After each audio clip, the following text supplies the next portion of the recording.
In my last video, I showed you exactly how to use the Paris Metro. Today, I'm going a step further to point out the 15 common mistakes tourists make when navigating it so you can avoid them. If you're new here, hi, I'm Esther from dreamsinparis.com, a travel blog and channel dedicated to making your Paris trip planning easier. If you haven't already subscribed, I would really appreciate it if you did.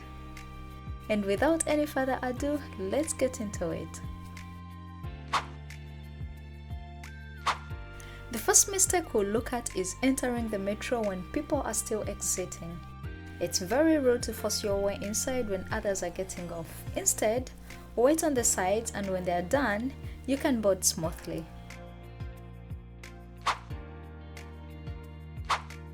One of the biggest mistakes you'll make when using the Paris Metro is trashing your ticket before you fully exit the metro station. If you get controlled and you don't have it, you will get an expensive fine.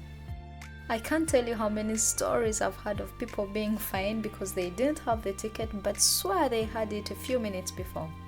Unfortunately, the controllers won't listen to this because it's their job to see if you have a validated ticket for that ride. And if you don't, you will definitely get fined.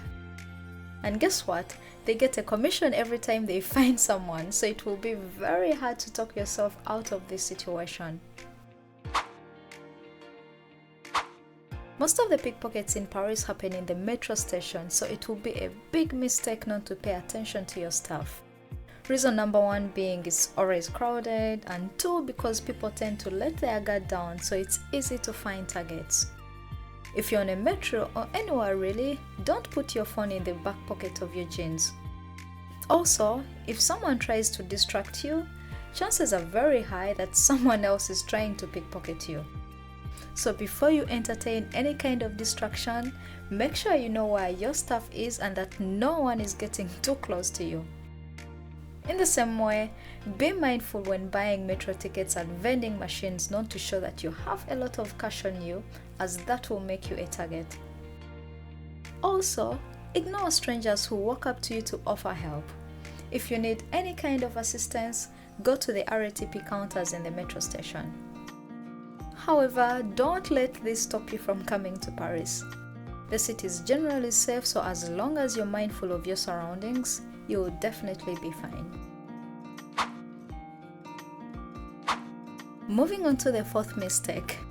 If you plan to spend several days in Paris, it's cheaper and more convenient to buy tickets in bulk than one every time you need to take the metro.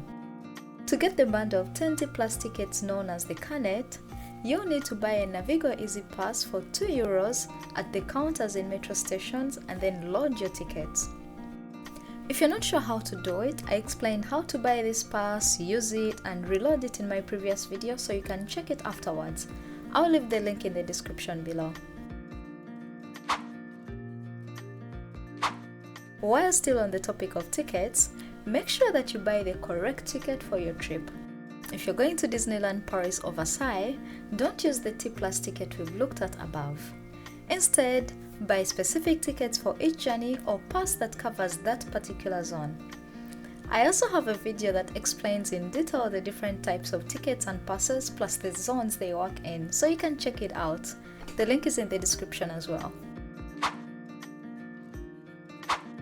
Adding on to the previous point, if you can, don't buy tickets at metro stops near popular attractions.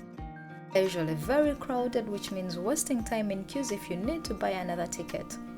For example, instead of buying tickets at Trocadero, Montparnasse, or even Châtelet stations, opt for less crowded stations, or better yet, buy them directly on your phone. It's faster and just easier.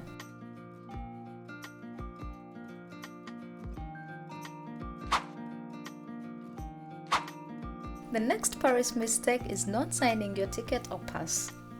If you have a metro ticket or pass that requires putting your name and signing it, this could be the Paris Visit Pass or the Navigo Découverte card, make sure you do it. These kinds of tickets are only valid if signed, so if you get controlled and they are not, you may be fined.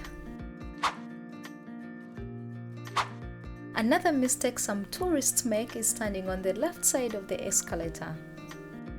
The left side is meant for people who are in a hurry and prefer to walk up or down, so if you're not moving, always stick to the right.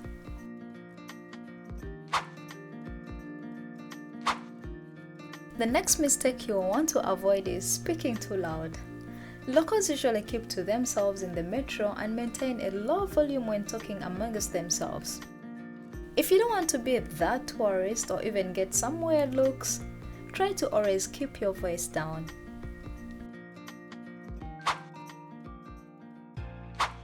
Okay, you may think this doesn't happen, but believe me, I've seen it a couple of times. It's not only inconsiderate to put your dirty shoes on a seat someone else will use later, but if controllers find you, they might fine you. The next mistake to avoid when using the Paris metro is taking the wrong exit. It might not be a big deal in smaller metro stations, but in big ones like Châtelet or Republic, you can easily waste 15 minutes once you're above ground if you took the wrong exit. Of course, if you're visiting places like the Louvre or the Eiffel Tower, this won't be an issue as the exits are clearly marked. But for other places, always check the best exits on apps like RATP Bonjour, Citymapper or IDF Mobility to know your way around. Another thing that will get you angry looks is remaining seated on the fold-up seats when the metro is crowded. These seats are meant to create more room for people standing, and remaining seated will mean that others have to squeeze themselves while you stay comfortably seated. Another faux pas to avoid when riding the Paris metro is leaning on the grab poles, especially during busy times. Like the above point, those poles are meant to be held onto by people non-seated, so leaning on them means leaving no space for others. Moving on to the next mistake some tourists make is listening to loud music without headphones. This is just simply unfair, and believe me, you will get angry stares from people. Always use earphones whether you're on a phone call, watching a movie, or listening to music. Finally, you don't always have to take the metro. I know I keep emphasizing how the metro is the fastest, cheapest, and the best way to get around, but sometimes walking just makes more sense, especially for short trips. So always check your Citymapper app to see the walking time, which could be as quick as taking the metro, and it will save you money for that trip. Plus, Paris is a very walkable city and you will discover a lot more hidden gems by simply walking. Just remember to carry comfortable walking shoes before you leave home. And that's it guys, I hope you found this video helpful. If you did, please give it a thumbs up and don't forget to subscribe to my channel for more Paris tips. See you next time, bye bye!